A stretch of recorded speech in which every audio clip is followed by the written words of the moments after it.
বাংলাদেশে প্রায় 1,31,00,000 মানুষ হিন্দু, যা দেশের মোট জনসংখ্যার প্রায় 7.95%। এখন জেনে নেই কোন কোন বিভাগে হিন্দু জনসংখ্যা সবচেয়ে বেশি। 8 নম্বরে আছে ময়মনসিংহ, এখানে প্রায় 4,81,000 হিন্দু বাস করেন, যা বিভাগের মোট জনসংখ্যার প্রায় 3.92%। 7 নম্বরে আছে বরিশাল, এখানে প্রায় 7,50,000 হিন্দু আছেন, যা বিভাগের মোট জনসংখ্যার প্রায় 8.24%। 6 নম্বরে আছে রাজশাহী, প্রায় 11,59,000 হিন্দু বাস করেন, যা বিভাগের মোট জনসংখ্যার প্রায় 5.70%। 5 নম্বরে আছে সিলেট, এখানে প্রায় 14,91,000 হিন্দু আছেন, যা বিভাগের মোট জনসংখ্যার প্রায় 13.51%।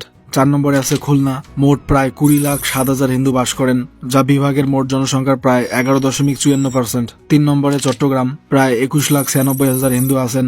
2 নম্বরে রংপুর, প্রায় 22,90,000 হিন্দু বাস করেন। 1 নম্বরে ঢাকা, এখানে প্রায় 27,66,000 হিন্দু আছেন। আপনি কোন বিভাগ থেকে দেখছেন কমেন্ট করুন।